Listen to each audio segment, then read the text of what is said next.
Assalamualaikum warahmatullahi wabarakatuh. Pemirsa, kita kembali ketemu dalam program Grebeg Sinau. Pada episode kali ini kita akan berbincang-bincang sesuatu yang menarik, apalagi di masa pandemi ini, yaitu mempersiapkan pasukan pengibar bendera untuk pelaksanaan upacara 17 Agustus mendatang. Nah, pada kesempatan ini, di tengah tantangan yang luar biasa masa pandemi ini, saya ada narasumber Pak Budi Asrori yang merupakan Kepala Dinas Pendidikan Pemuda dan Olahraga yang bertanggung jawab terhadap pelaksanaan Paskibraka ini, dan Pak Kus Bandono, Kapten yang selama ini sudah terbiasa menjadi pelatih untuk Paskibra yang pada kesempatan ini selalu ada. Untuk lebih jelasnya, mari kita berbincang-bincang langsung kepada narasumber-narasumber kita. Pak Budi, mungkin bisa diceritakan ini bagaimana kronologi dan persiapan sehingga di masa pandemi, di masa PPKM ini kita harus menyiapkan pasukan pengibar bendera untuk pelaksanaan 17 Agustus, upacara 17 Agustus mendatang. Ya, terima kasih Pak Heru.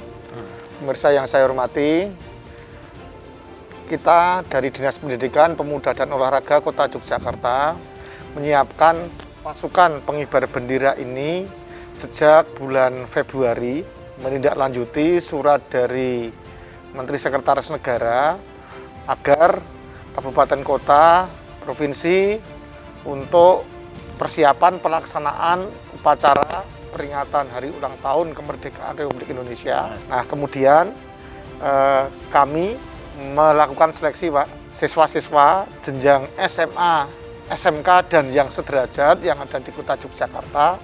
Tentu saja bekerja sama dengan Pak Kus Bandono dari Kodim, juga dari Polresta Kota Yogyakarta. Akhirnya kita dapat menyeleksi, menghasilkan 38 siswa-siswi SMA, SMK dan yang sederajat menjadi pasukan pengibar bendera. Nah, tantangan atau persiapan yang dilakukan untuk ini di masa pandemi, harus bagaimana supaya tidak terjadi proses penularan di masa karantina seperti ini.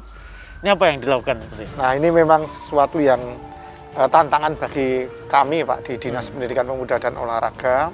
Nah, jadwalnya Pak Heru, di bulan Juli ini kan sebetulnya kami harus on the spot latihan di lapangan. Kami baru berlatih beberapa hari di akhir bulan Juni. Kemudian angkanya di Kota Yogyakarta itu tinggi sebelum PPKM darurat tanggal 3 Juli. Kami pada tanggal 28 Juni atas inisiatif kami menghentikan latihan, Pak Gus, itu ya. Baru pada akhir bulan Juli kemarin kami on the spot lagi di lapangan untuk melaksanakan latihan. Dan waktunya tidak seperti durasi yang biasanya sampai 3 jam, 4 jam, kami membatasi hanya 1 jam, itu pun berlatihnya terpisah antar kelompok. Kemudian untuk mengantisipasi hal-hal yang tidak diinginkan, maka ketika anak-anak ini kan kurang lebih seminggu sebelum pelaksanaan upacara tanggal 10 Agustus, anak-anak itu masuk ke asrama. Dan harus testing dulu ya. Maka sebelum masuk asrama kita lakukan testing antigen dulu, Pak. Dan ini karena tantangan di masa PPKM ini agak berat, Pak Kus, mungkin juga lebih berat lagi ketika harus melatih, harus menerapkan protokol kesehatan sedemikian rupa. Nah, tantangan apa Pak Kus di masa pandemi seperti ini, melatih anak-anak dengan durasi yang tidak seperti biasanya? Kira-kira gimana? Ini bagi kami tantangan dengan waktu yang sangat singkat, durasi yang sangat singkat, tapi kita jaga protokol kesehatan untuk jaga semuanya.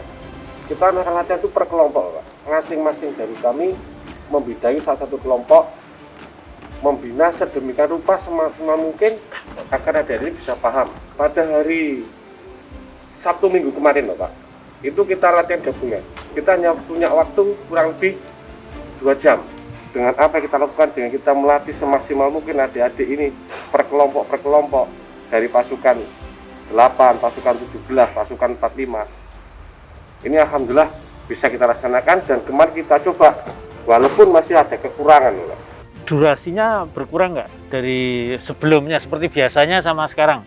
Nah, biasanya itu kita laksanakan dari pukul 13.00 sampai dengan 17.00. Itu pun kadang adik-adik ada tambahan waktu malam. Nah ini kita hanya bisa punya waktu 2 jam. 1 jam untuk latihan adik-adik, 1 jam untuk latihan teknik. Nah, ini memang betul-betul baru ini yang harus kita hadapi, karena kita juga harus menjaga situasi, memperketat kesehatan yang bisa kita jaga, jangan sampai dengan kegiatan ini justru menimbulkan suatu kluster yang baru, Pak. Nah, kita melakukan swab di BPBD pada hari Selasa dan hari Jumat. Hal ini kita laksanakan agar kita sebagai pelatih jangan sampai juga menjadi suatu penularan. Kalau dari uraian Pak Budi maupun Pak Gus ini, anak-anak yang sekarang dilatih kan seperti pemain sepak bola, masuk dulu dia karantina, semuanya di testing dulu supaya masuk itu dia tidak bergaul kemana-mana. Ya. Cara pengawasannya gimana nanti? Di sini ada tim, Pak, tim pemantauan, baik anak PPI maupun dari dinas. Kemudian juga kita melakukan koordinasi dengan orang tua wali murid, ini sangat penting, Pak. Ya, agar orang tua wali mengetahui perkembangan anaknya ketika di mes ini, Pak. Dari kami TNI Polri kita stay di depan, Pak. Apabila ada yang keluar, semprot, masuk juga harus semprot. Tukang masaknya juga kita tes antigen juga, Pak. Untuk mengantisipasi hal-hal yang kita tidak inginkan. Baik, pemirsa, ini tadi bagaimana memaparkan di tengah pandemi ini masih harus kita siapkan untuk peringatan hari ulang tahun yang ke-76.